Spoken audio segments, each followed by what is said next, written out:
What's up everybody, Rebel here, and I've been thinking of one of my childhood heroes recently, Mario. So I figured might as well go clean some graffiti. However, I live in a nice part of town, so no graffiti. So I guess I gotta make some. A few moments later.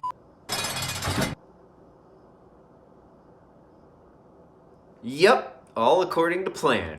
What's on the sketch, cause I've come to inspect it. Tried to dissect it, see what makes it epic.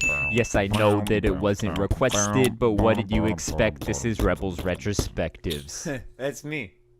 Super Mario Sunshine, the second actual 3D Mario game, coming out on the Nintendo GameCube in 2002. A great game with a bunch of history behind it, all of which you can already find on YouTube, so I'm not going to bother going any of that. I'll just be focusing on the game itself. Now, as many of you know if you're a fan of the channel, I grew up a PlayStation kid. I had a PS1 since about 1st grade. When I was in 5th grade, I got a GameCube. Super Mario Sunshine, Luigi's Mansion, Super Smash Bros. Melee, Super Mario Kart Double Dash, Sonic Adventure 2 Battle, and Animal Crossing. Quite the lineup to own, and honestly, some of my favorite games ever. Growing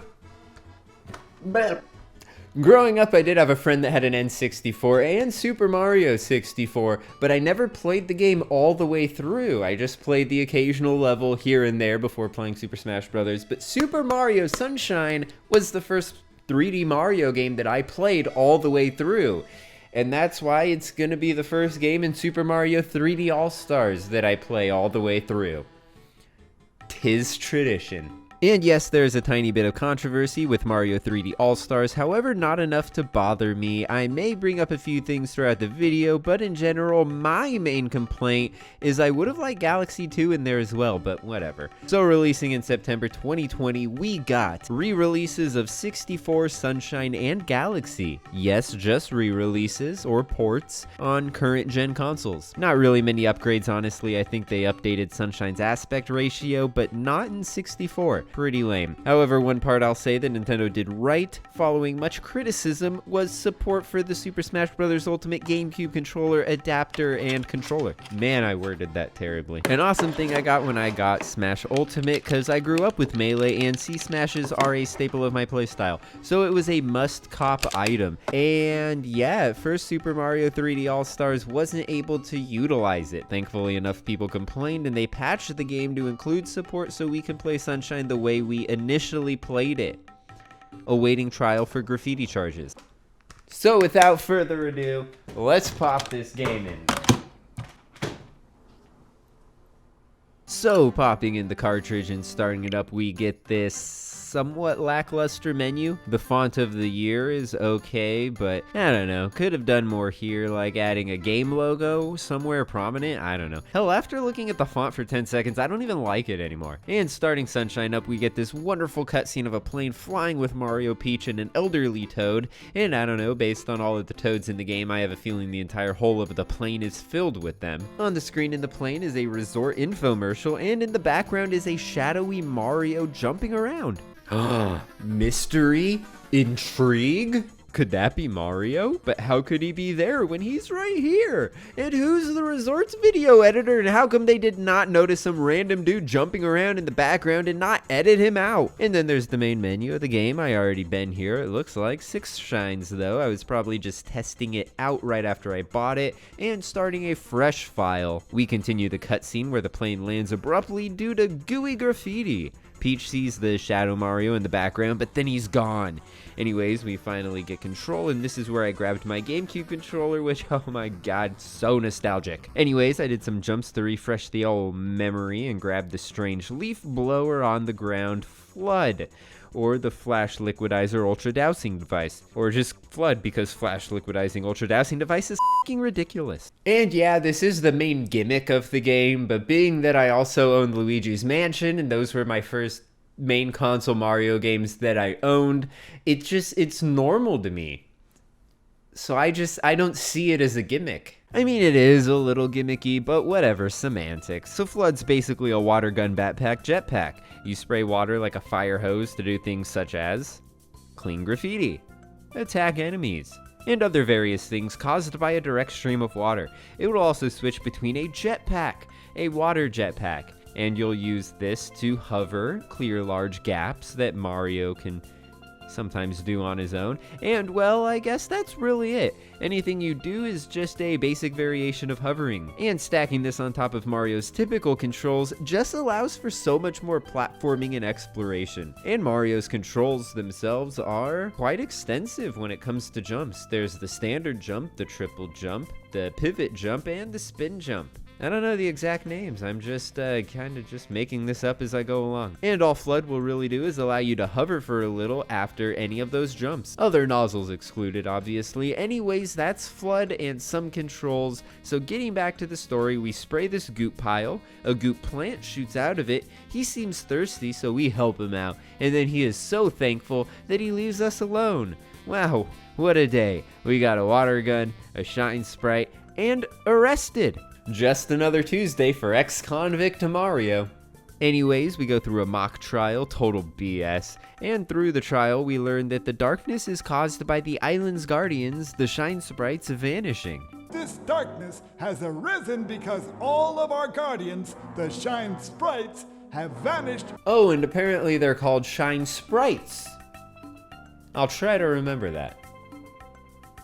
We're released from prison, but have to clean up all of the graffiti, starting with another big goop pile. Helping this guy get a drink, he leaves happy and hydrated, and a cool statue rises up. Shadow Mario, or I guess since we have an actual crime to tie him to, graph artist Mario, is on top of the statue and dips, grabbing Peach. We chase him down, and this trick was just second nature to me. Oh my god, it's so good. We save Peach, and ne'er-do-well Mario tags his graph signature on the statue and disappears inside, and we follow him in, starting the first level of the game.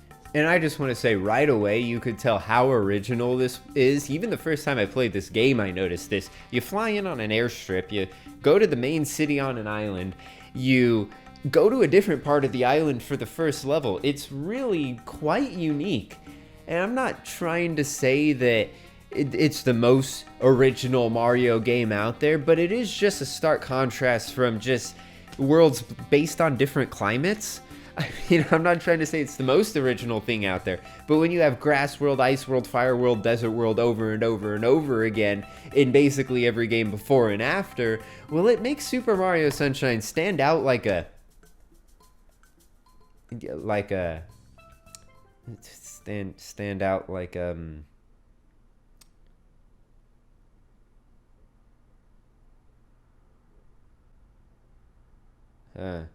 So upon beating the first episode of level 1, we get another shine sprite. Returning to Delfino Plaza, another thirsty, dirty plant boy needs our assistance, and we get access to a second level, and after that a third, and a little after that a fourth level, all with 8 episodes. Some of these include getting to the end portion of the level, usually platforming based. Sometimes there will be a boss to beat. There's hardcore platforming sections where Shadow Mario swipes F.L.U.D, and you have to platform through these awesome classically inspired sections that are just amazing and awesome. Usually. There's a few races for shines, a bunch of other random stuff. There's also blue coins. I don't know how many. Over 200 though. And each 10 you can get, you can trade for a shine sprite. Some of them are somewhat easy to miss, and some can only be accessed in a specific episode of a level. I remember having a lot more trouble getting every blue coin when I first played the game, but this time cleanup actually didn't take too long. And getting back to those first 4 levels, wow, we have Bianco Hills, a small little town up in the hills of the mountain. Amazingly, you can see this level from Delfino Plaza and vice versa. Next is Rico Harbor, a shipping port for the island full of cranes and cargo ships, and even a little street with a couple of inaccessible shops. Third level we get is Gelato Beach, and it's a pretty beach. Not really much going on here. Still fits though, and still beautiful. And lastly, in the first 4, we have Pina Park, a big-ass amusement park on a small island off of the coast. Once again, visible from other levels, which honestly is just such an awesome detail. Before we head to Pina Park, however, we see a brief cutscene of Shadow Mario taking Princess Peach off to Pina Park. We chase after, and episode 1 starts. We follow Shadow Mario into the park and to the back of the park where a giant Mecha Bowser appears, and we have to ride a roller coaster and shoot rockets at it. Anyways, we beat the robot, and Shadow Mario reveals himself to be Bowser Jr.?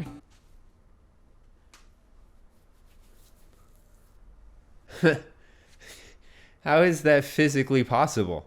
And that Peach is actually his mom? I have no idea which one is more physically impossible.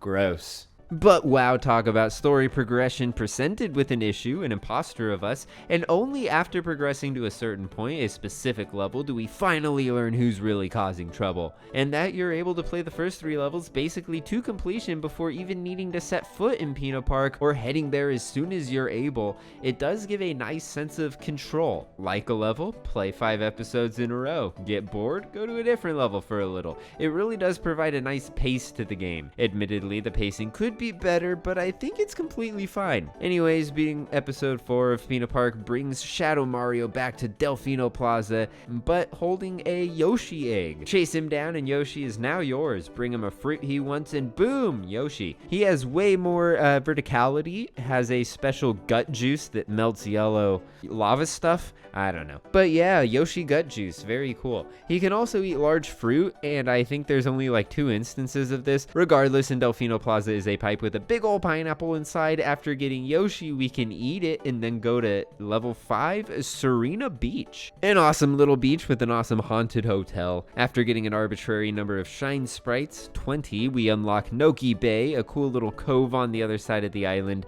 not visible from anywhere else. And around 25 shine sprites, we get this turbo nozzle. It replaces the hover nozzle and blasts water backwards, propelling Mario forward at an immense speed. At 30 shines, we unlock the rocket nozzle. It shoots a blast of water downward with such force that Mario is shot into the air like a rocket. Pretty nifty, and doing so, we can reach the top of the Shine Gate, where level 7 awaits Pianta Village. Just a dope little village up in the highest part of the island, kind of built on a giant tree in the middle of a deep chasm. Pretty awesome. However, to next progress in the story, we need to be every episode 7 on every level. Kind of odd that you only need 30 shines to unlock the last stage, yet you need another 20 shines minimum to get to the final boss. It's not bad, but that is the only weird thing in my opinion about the pacing and progression. Anyways, every level's episode 7 is just chasing Bowser Jr.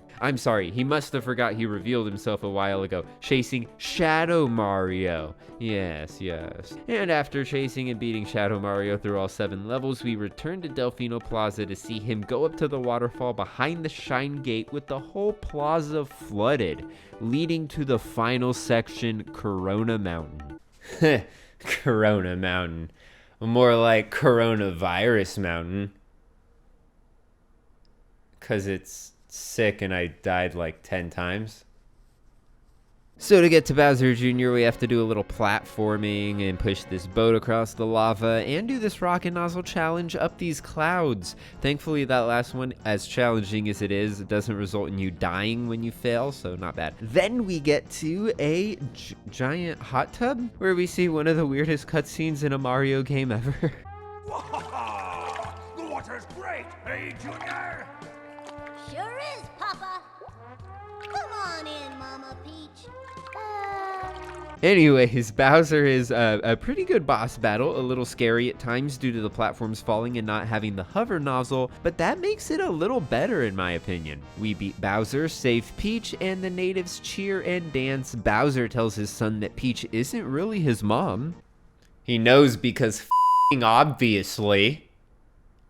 And then F.L.U.D says the vacation starts now. But no, it doesn't, because I'm a masochist and I'm going for 100, baby. That's 120 shine sprites, so the cleanup begins. There's a few random shine sprites around Delfino Plaza, cleaning bells, spraying a yellow bird, and collecting 100 coins. You'll also get a shine in each level for getting 100 coins. There's 8 episodes per level, with either 1 or 2 being one of the platforming mini sections where F.L.U.D is taken away from you. Doing those again, and you'll have F.L.U.D, but you'll have to get the red coins before the timer goes down. Doing that, you'll get another shine sprite, and if a level only had one platforming mini section, the other secret shine will be hidden or a gold bird or something like that. And then there's the blue coins. 10 equals a shine, 30 in each level, and some in the hub and Corona Mountain. If anything in this game is too tedious, it would be this. However, it's not even that bad with the internet. There's only 30 each stage, and they're pretty easy to get, and most can be gotten on the same episode, making cleanup a little easier. Some are tied to specific episodes, but you should remember whether or not you've gotten one. They are kind of unique enough. Yeah, I always hear people talking about how bad 100%ing this game is due to the blue coins, but in all seriousness,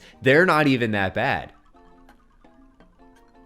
Those stupid minigames in the hub, on the other hand, are horrible. The last few shine sprites are found in special minigame challenges in the hub. There's a nice one with red coins in a grass patch. Pretty good so far. There's a slide, a little tough to control, but not too bad. No complaints here. There's a turbo dash one, pretty fun. A little scary at the end. Then, oh boy, then we have pachinko. And I've never hated pachinko more in my life. Once the boat leaves the port, it'll go into this bridge. If you rocket nozzle up here as I did as a kid, you're basically screwed. You have to do a spin jump or something with the hover nozzle in order to beat this thing. I've beaten the game enough to where it wasn't too much trouble to beat, but still pretty annoying. And lastly, the stupid lily pads on the stupid toxic river. And wow, this is terrible stuff. First, you have the fact that you have to use Yoshi vomit to clear the pipe. Yoshi can't touch water, so you have to get to this small island here,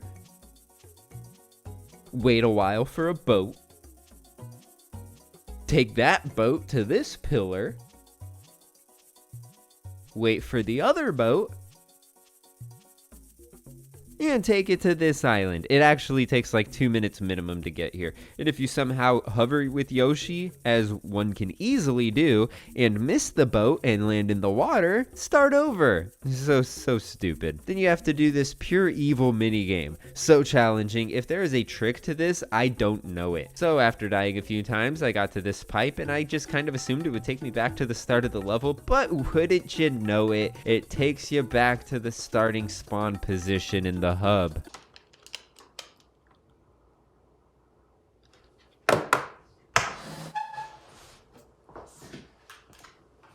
And speaking of combusting gunpowder in an enclosed cylinder resulting in a metal projectile being propelled forward, this soundtrack slaps, man. Good old Mario music. There might be a slight leitmotif here or there. Being in the tunnels is one that comes to mind, and the classic platforming sections, but it's mostly all original and all island themed. Very nice and very fresh. I will admit, as random as the music can be, it's still some of the Mario music that most easily gets stuck in my head. Not all of the songs are great, but all in all, some great music here. It truly does add to the amazing ambiance created. Island music and various island themed levels, it's so good. It really does feel like you're playing as Mario while he's on vacation. And every level is distinguishable from the others. Since each location is as unique as can be, even the 2 levels with beach in the name are night and day. Well, technically evening and day. I'm now realizing there's no way I can say the line I wrote with it not sounding not funny. Huh. Well, technically evening and day. Yeah, there's no way I can say that line and make it sound funny. I'll get more into the levels in a separate video, but they are all charming in their own right. But in general, the level layout is just as good as the level design. Nothing here is super platformy as other Mario games are, but honestly, it would look out of place being that Isle Delfino isn't in the Mushroom Kingdom. And despite that, each stage has some platforming, and it's almost always enjoyable. Once again, mainly due to F.L.U.D. The maneuverability added from him is great. Hovering is so handy, and when pairing the hover nozzle with Mario's standard jumping, it always allows for some amazing range and movement. Sometimes it can feel a bit off to control, but it's great. And it's just as fun when you literally can't use F.L.U.D. since he was stolen from you. Honestly, the design of these sections and the focus on Mario and his moveset is one of my favorite parts of the game. It really brings me back. That and the somewhat common secrets, staring up at the sun just like in Mario 64, hidden mini stages, while most being somewhat easy to find, still a great part of the game. The yellow birds and blue birds being shines and blue coins respectively, hidden images you have to spray for a shine sprite. Man, I love secret things in games, always fun to stumble upon. And honestly, some parts of this game are pretty similar to some parts of the other Mario games, but still, this has got to be one of the most unique games in the Mario franchise. And quite possibly the most unique 3D Mario game. And honestly, it is a solid, amazing game and one hell of an entry into the franchise. And quite possibly my favorite. But I guess I'm gonna have to play these other games again to know for sure. Hey, you're free to go. Wow, really? Was my video seen as so good that it was repaying my actions to society? No, you're f***ing annoying and I can't stand you. Now get the hell out of my prison. Oh. Okay, bye.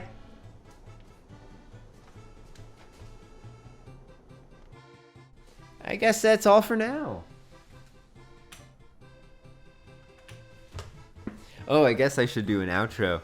And that's gonna wrap this one up, everybody. Thanks a bunch for watching. I had a lot of fun playing this game because I had a lot of fun playing this game when I grew up. I hope you enjoyed the video. As I said, like, subscribe, comment, all of that good stuff.